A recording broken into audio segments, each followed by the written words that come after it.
சரி சார். மச்சான் போடாத. இவன் ஏன்டா இங்கே வரான்? என்ன சார் என் ஃப்ரெண்ட் ஏன் சார் தப்பு பண்ண? ஏன் சார் அரெஸ்ட் பண்ணீங்க? டேய் செந்தில், சும்மா உனக்கு தெரியாது. நானும் பார்த்துட்டு இருக்கேன். இந்த போலீஸ் டிபார்ட்மெண்ட்டுக்கு பொண்ணுங்க பக்கம் நிக்கிறதே வேலையா போச்சு. நான் முறைக்கிறேன். கையை பிடிச்சிருத்தானா, கற்பழிச்சானா, இல்லை சிரிக்கிற மாதிரி பொண்ணு வீட்டு பேர் ரகலை பண்ணானா? சார் பொண்ணுங்க எல்லாருமே நல்லவங்க தான். ஆனால் எல்லா பொண்ணுங்களும் நல்லவங்க கிடையாது. நீங்கள் அதை முதல்ல புரிஞ்சுக்குங்க. இப்போ என்ன பண்ணலாங்கிறா? என் நண்பனை ரிலீஸ் பண்ணுங்க. காண்டாமிருகம் எழுந்துக்குது, நசுக்க போகுது. இல்லைண்ணா செந்தில் சார் ஓர்சாதீங்க.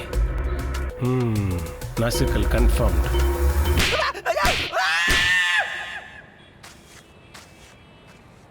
அப்பயே போக சொல்லிட்டாங்களா? டேய், அங்கே அப்பா ஒரு பக்கம் டென்ஷன் ஆகி கத்திட்டு இருக்காரு, அம்மா ஒரு பக்கம் அழுதுட்டு இருக்கு. நீ செந்தில் ரூமில் இரு, நான் கூப்பிட்றேன். போ. டேய் வாடா. டேய் இங்கே வா.